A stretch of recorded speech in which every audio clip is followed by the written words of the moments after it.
Welcome to Living Well with MS. This podcast comes to you from Overcoming MS, the world's leading multiple sclerosis healthy lifestyle charity, which helps people live a full and healthy life through the Overcoming MS program. We interview a range of experts and people with multiple sclerosis. Please remember, all opinions expressed are their own. Don't forget to subscribe to Living Well with MS on your favorite podcast platform so you never miss an episode. And now, let's meet our guest. Welcome to the latest edition of Ask Jack, where we ask professional chef Jack McNulty some food and diet and cooking related questions for our podcast audience. So welcome back, Jack. Hey, thanks a lot, Jeff. Good to see you again, and looking forward to another year.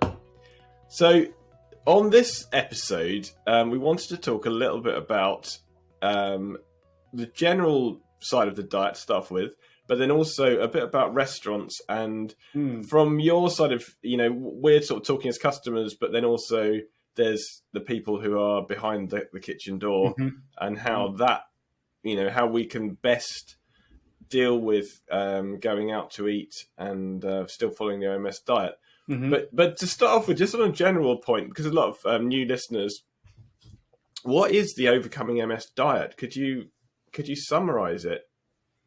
Sure. It's one element of the whole OMS lifestyle program, and I think that it's best defined as a diet that's mainly plant-based, fiber-rich, supplementing with omega-3 either through flax seeds or fish, which is allowed on the diet.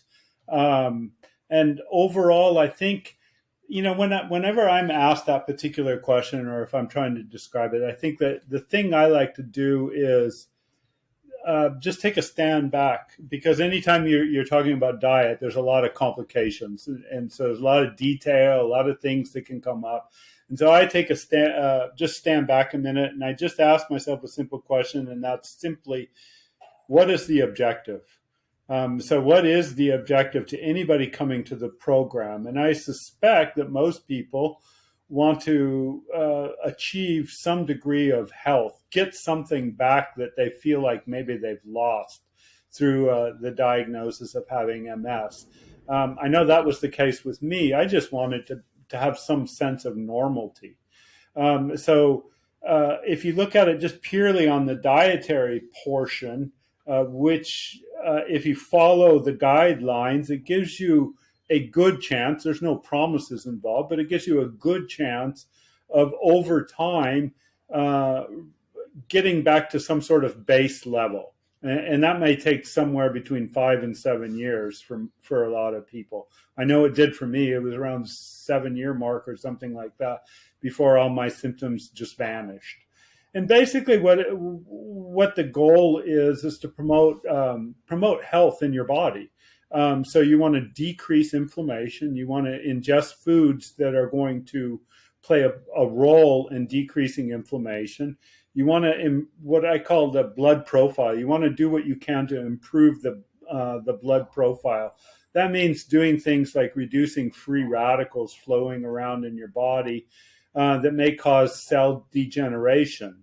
And of course, you want to improve gut health, and there's a lot of new information that continues to come out on that.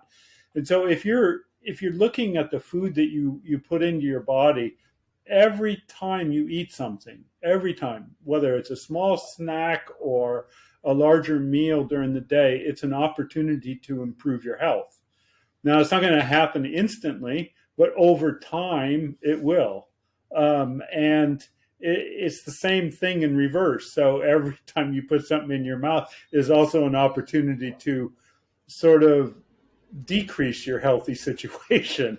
So I like to look at that balance that way and just think of, okay, I want to feed my body with a lot of high fiber foods, beans and whole grains and lots of fresh fruits and vegetables. Those are the things I want to primarily eat. Is it going to kill me if I have a stray bit of coconut coming into my diet unbeknownst to me?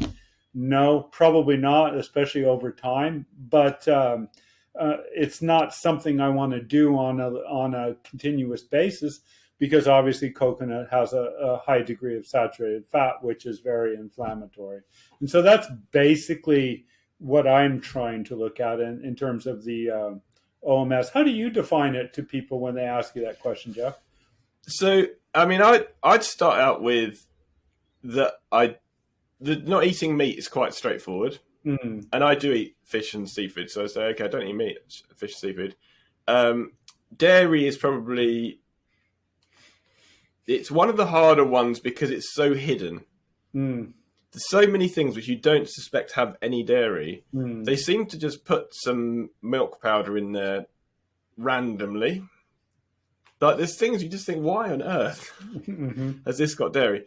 I mean, fortunately, I think it's pretty much worldwide that they in the ingredients will highlight any potential allergens, which includes dairy. So you can see quite quickly. You think, well, okay, that's one that I look out for.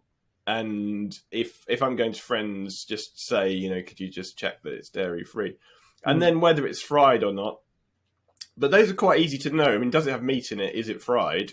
And then the trickiest one is the dairy, because it's so hidden in so many things. And the other than that, I mean, I know. So we've you mentioned coconut. We went on a family holiday to Thailand, and as a treat, we had a chef come one night, and there were sort of 3 families, and we were in like connecting villas, and they came out and they cooked. So the chef was cooking for us, and we did let them know ahead of time that, because it's not just me following the diet, my daughter does as well, my son partially does, and so there are a few of us. But they turned up basically with the only means of cooking was a pan which they filled with gallons and gallons of oil, and that was their means of cooking. And I just said, well, and she said, oh no, we have vegetarian. I was like, no. And that was quite difficult, because I really didn't want to eat anything that they were producing. And to be honest, I've been to Thailand a number of times. That's not typical Thai food anyway. They were sort of deep frying everything.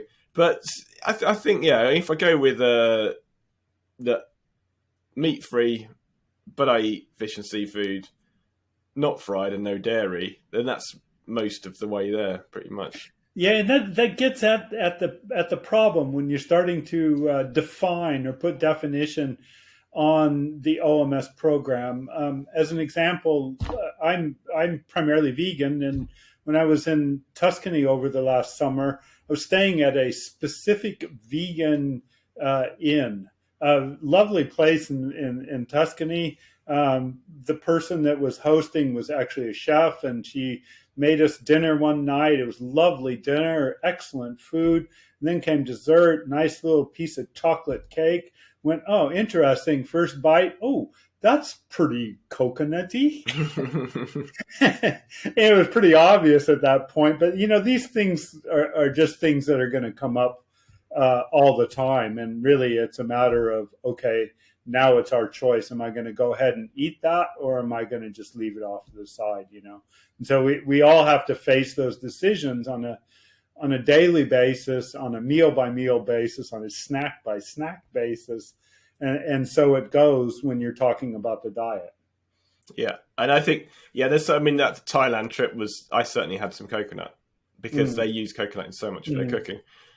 How much I had, I was willing to go with that. I was thinking, okay, but equally, there was a fantastic raw bar we found in this place in Koh Samui, and a raw bar was basically it was just perfect whole food, and it tasted fantastic as well.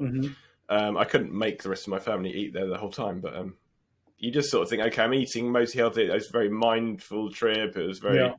There was a lot of exercise happening, all the other things. I started ticking a lot of boxes, and occasional bits of coconut. So, I thought, okay. And I think, coconut's bad because of saturated fat. If the rest of my food is very low saturated fat that day, then I'm probably still not. That's right. Really. And I think that's the case. And a lot of it also has to do with how long you've been following the program. For me, I've been on it 14 years nearly now. I knew that, hey, it basically amounted to what, a spoon or maybe two of some kind of coconut product in that chocolate cake. Chocolate's probably not the best anyway. So that dessert, yeah, okay. The next day I eat a lot of plants and just kind of make up for it. But over the years, having an experience like that is not going to have a huge impact. Now, having said that, I think it's probably not a good idea to just say, well, it's accepted because Jack just said so on the podcast. I'm not saying that at all. I'm just saying that sometimes those things come up and it's better to just not stress about them and then just go ahead and enjoy it and move on. And next day, be twice as healthy. Yeah, I mean, I've been given things with cheese in before, but I knew it. I had a bite and I knew it. But I had swallowed that bite, and it was like. But then I just thought, well, there's nothing I can do. It's not. But yeah, I don't have dairy at all. But I have inadvertently had dairy, I think, twice since I've been following OMS. But those things are going to come up. It's just any time that you're not actually preparing the food for yourself, you're giving up some degree of control. And so when you give up some degree of control, things are going to happen, as they say. And you have to just be willing to just live with it and accept that is reality. The trick is, how can you minimize it going forward? Yeah. So if you're going to a restaurant, your friend have booked a restaurant, celebratory meal or something, would it be beneficial to ring ahead in terms of, from the chef's perspective? Is it worth us calling ahead and explaining the diet? Or would you just have a look at the menu and go, well, that's pretty close? Is it a good question. That's one that comes up fairly often. It's a good question. Let me just start by framing it this way. If its situation is where you're going to a particular restaurant because there's a large group, you're involved in a large group, maybe it's a wedding reception or some kind of holiday party or something like this, then I think it's beneficial to call ahead because those meals will be pre-prepared. So when you get there, there's going to be little flexibility in the part of the kitchen, and you'll probably anger someone if you go in and try to go off piste at that point. So if it's a larger group situation, I think it's a good idea to call ahead, make sure you understand what it is that you're going to have and explain as best you can, what your limitations are. When you're just going out to eat, some people view it I would prefer calling ahead. That's fine. Calling ahead always is good. Just know that when you're calling ahead, it's rare that you're actually going to talk to the chef. Chances are you're talking to someone at the front of the house and you're relying on them relaying the message to the back of the house adequately. And so there's always that game of, that communication game as it gets passed down the line. The more people that are involved in that, the more diluted the message will become. So that's possible. That could happen. I think from my own perspective, I very rarely call ahead.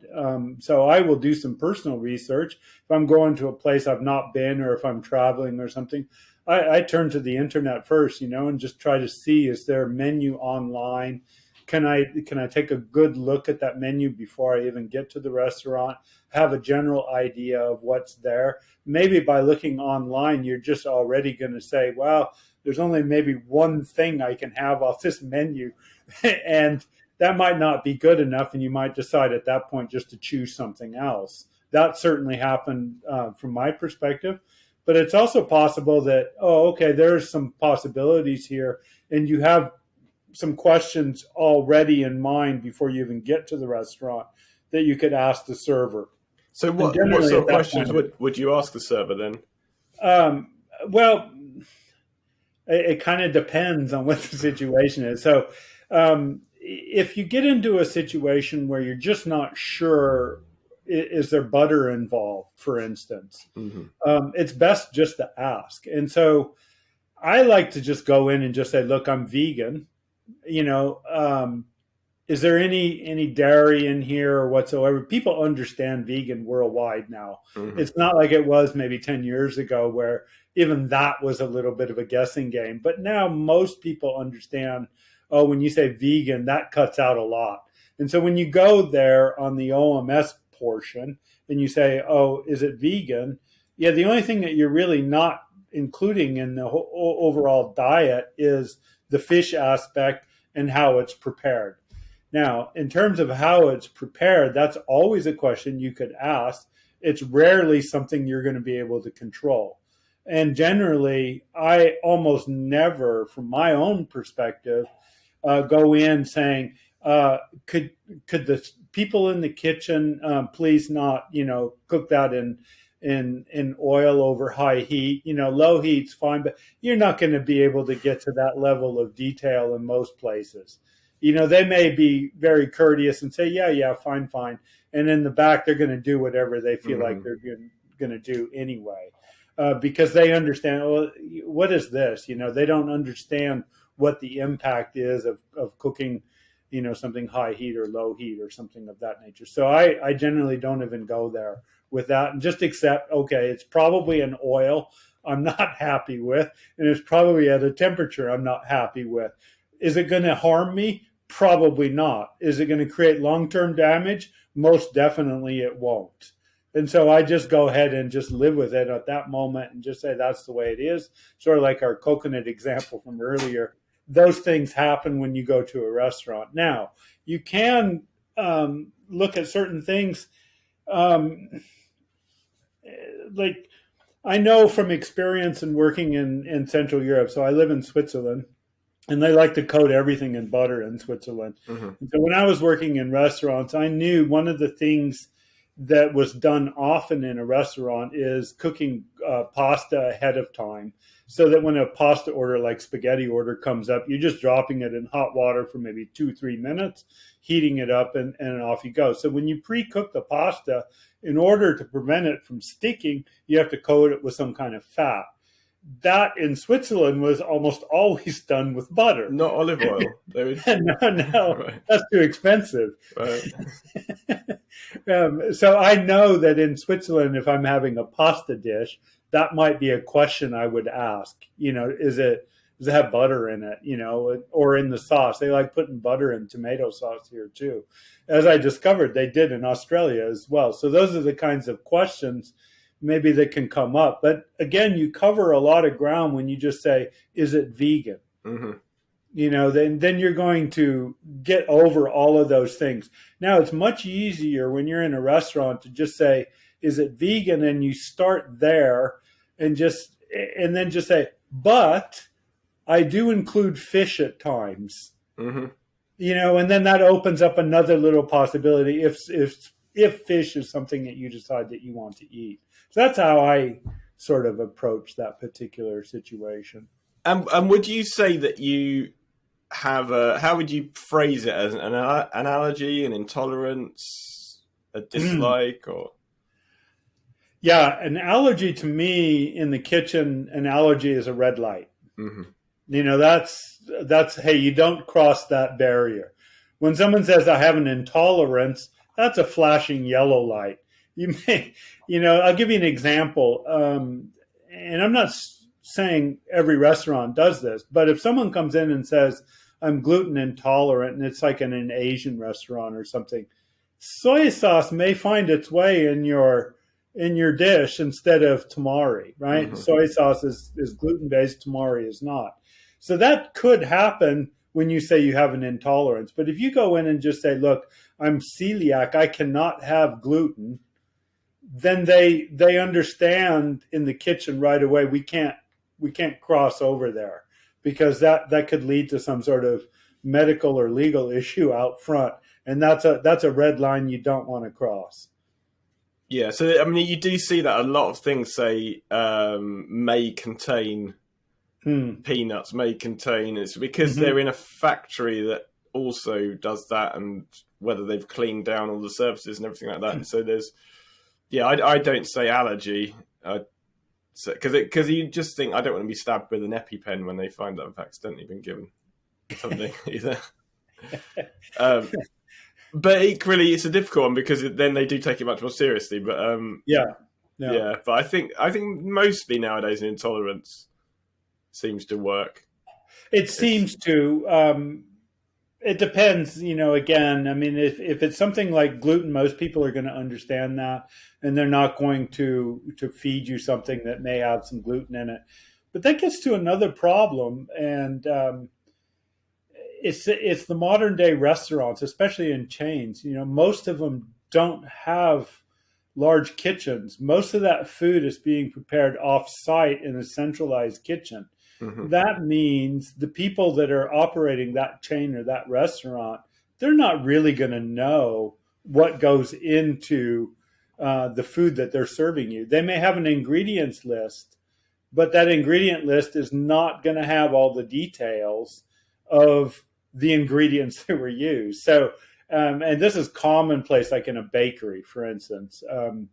Most bread anymore uses these starters, right? So to get the whole thing going as quickly as possible, time is money kind of mentality.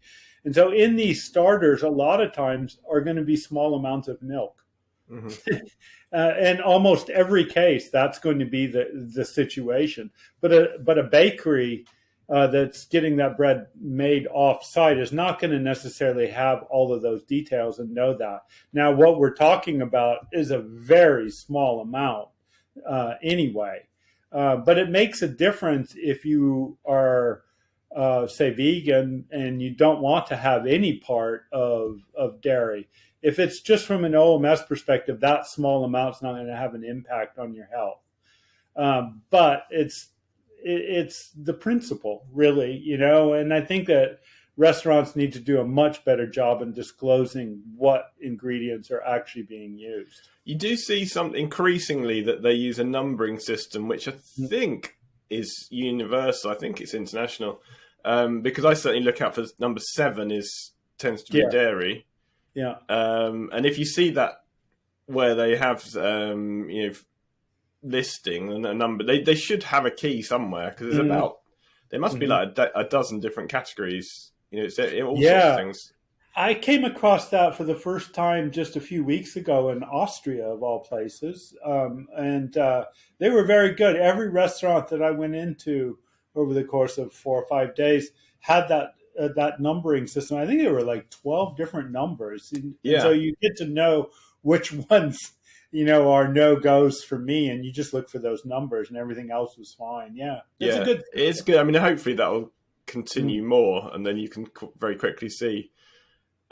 Because there's vegan, but there's vegan and they've put a load of coconut and chocolate and that's right stuff in there, and so there's those sort of things to work out.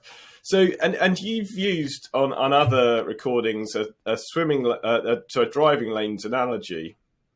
So those sort of levels of risk of different things, and this is obviously a personal choice. I know there's people who are very, very strict and they are eating purely whole food vegan, even like raw food vegan diet.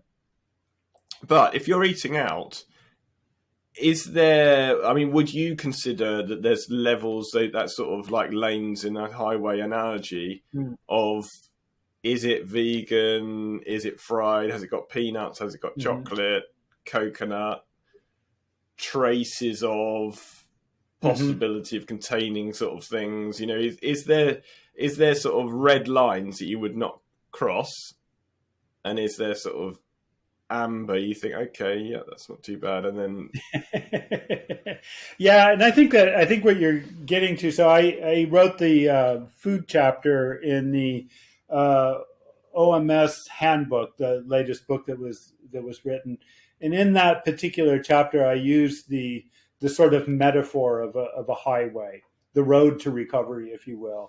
And so what I did is I started out and just said, here's the objective, much as I said earlier, of the program in OMS.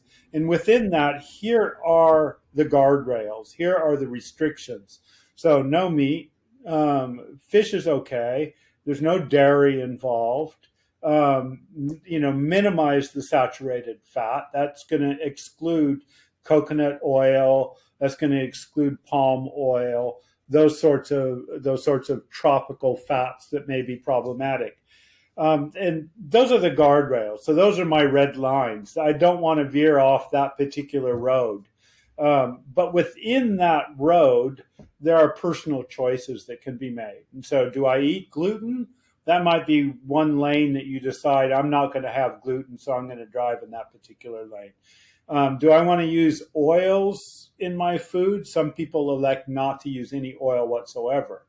That's fine. That's within the road. That's another lane that you can drive down. And there are other particular kinds of examples that we can go into.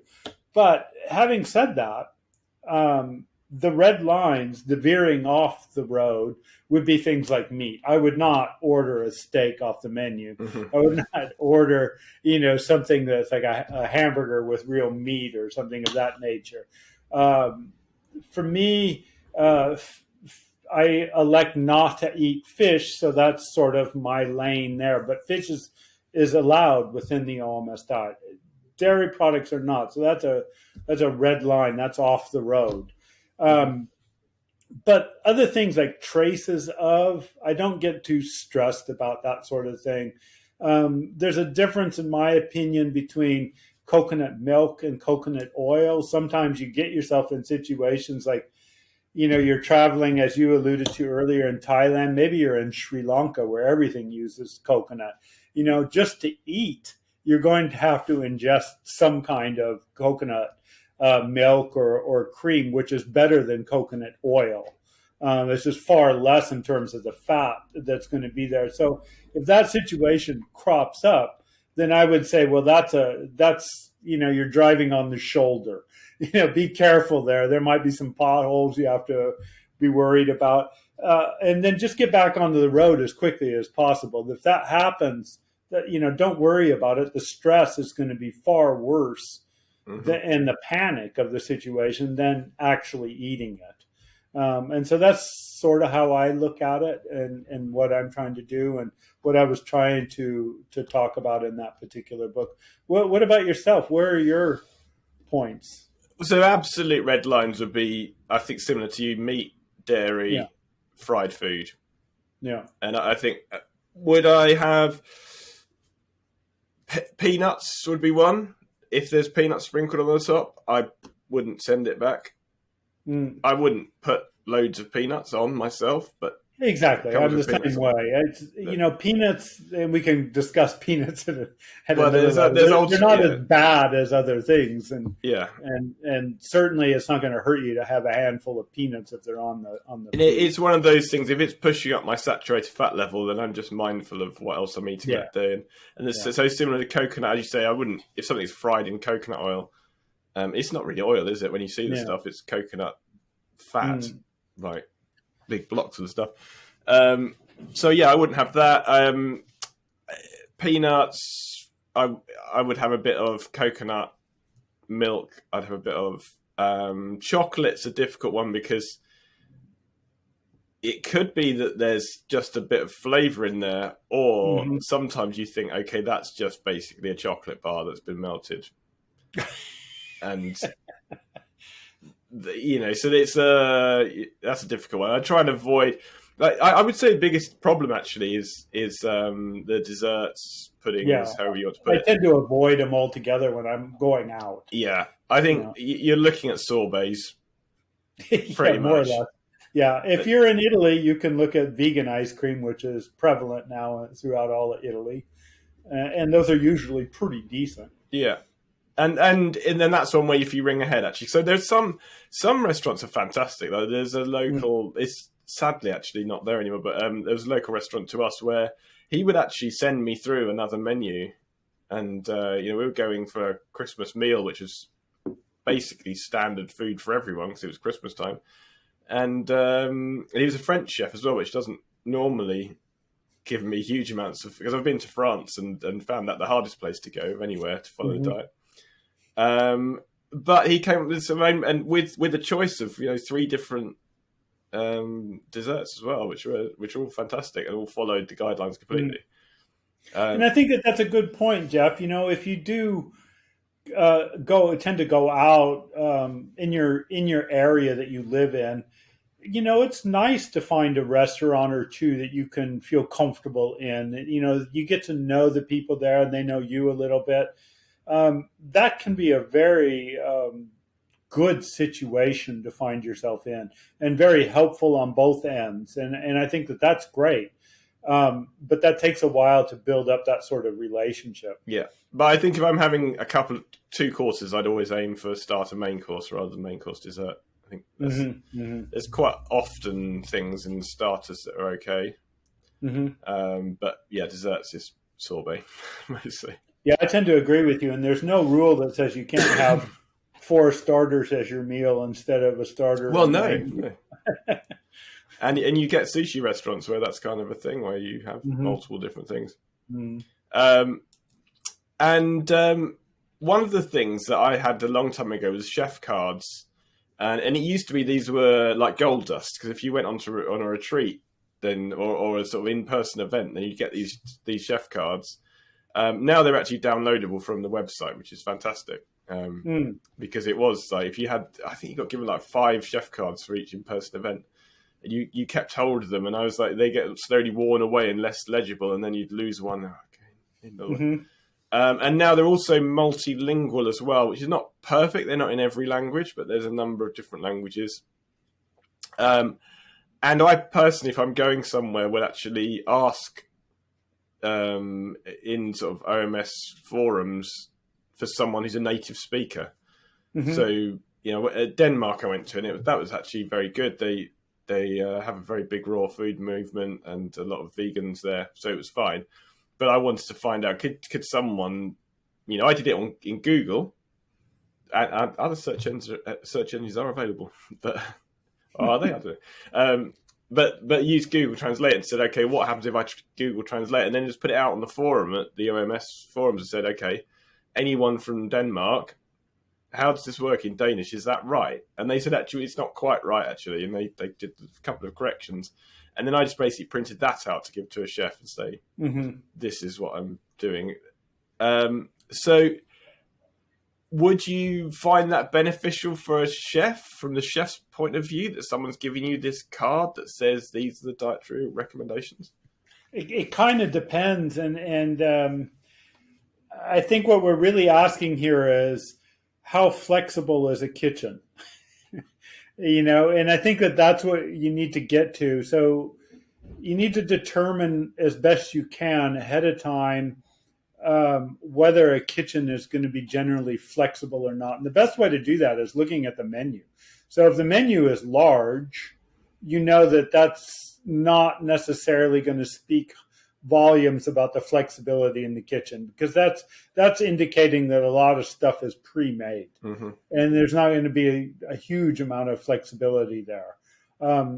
Smaller menus tend to favor kitchens that are going to be able to go off piste a little bit.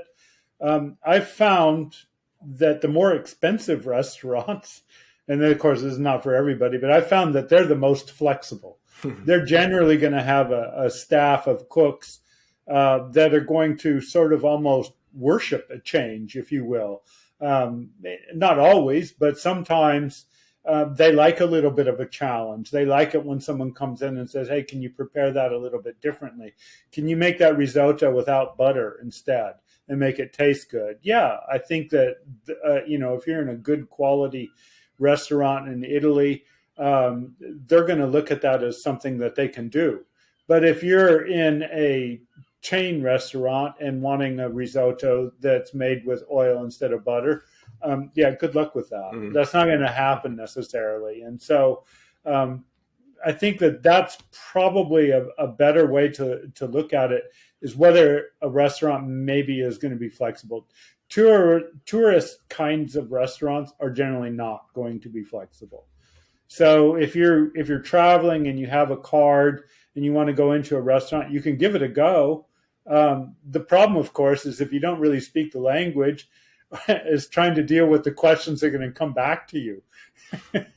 And I think there's also an element of, if you're going traveling, where you go. I mean, I've mentioned France a couple of times because that was harder. But also I've been to Italy a few times. I found that very straightforward. Italy generally is. Yeah, you can almost always find something in Italy. Yeah, and they have. I mean, pizza without cheese is a normal thing in Italy. So Yeah, yeah. it's, And you can always get a plate of pasta with tomato sauce. I mean, that's just yeah, something that's ubiquitous. Is how much of that can you take while you're on vacation? Maybe not another question. There are other countries that are quite good. Israel, I think, is the most vegan friendly country on the planet, okay, and there's some reasons for that. Primarily because it has primarily to do with the Jewish laws, because there's whole separation of meat and dairy. You have to have basically almost a separate kitchen and these sorts of things. And so one way around the Jewish laws is just simply be vegan. right. And then that eliminates that whole issue of having separate dishes and pans for cooking meat versus dairy and all of these sorts of things. And that's why a lot of times you see it in Israel more than other places where it's very, very simple to have something that's vegan. I found the US actually is quite straightforward as well. I think a lot of people depending on where you are. I imagine, the further south you go might be harder, but yeah, I think our friends in the South might have a difficult time with fried foods. But there's certainly a lot of people with it who have a requirement they're used to it. They don't find it weird. If you're in the larger cities, you're going to have no problem. If you're along the coastal portions of the states, except for probably the South, you're still not going to have a huge problem. You're going to have a wide variety. Unfortunately, in the South, there are a lot of things that are deep fried, as I'm sure many of our listeners who find themselves there can attest to. Okay, I think that's been really useful. I think we can still go out and eat. I think that's the key thing, isn't it? And if things happen along the way, you just have to learn to be a little bit flexible with it. I'll give you an example. I was in Sicily, and I organized ahead of time a small tour on Mount Etna, and we were wandering around Mount Etna. And part of that tour included, a stop halfway down and having lunch. It was more of a picnic. And I told the organizer ahead of time, I think it was like 6 or 7 people on the tour. I told the person ahead of time that I'm vegan, as were a couple other people that were with me. We're vegan and we would, prefer vegan stuff. So what they brought down, of course, was arancini, and arancini is famously first a fried food that's generally filled with meat and cheese. But okay, I said, well, I'm hungry. I'm on holiday. I'll go ahead and enjoy the arancini, which looked delightful. Took a bite of it and just said, hold on a minute. Now this has got cheese in it for sure. It was just creamy, delicious tasting. Mouth coating. I said, can you go double check that? That's how I dealt with it. Just ask, can you go double check that?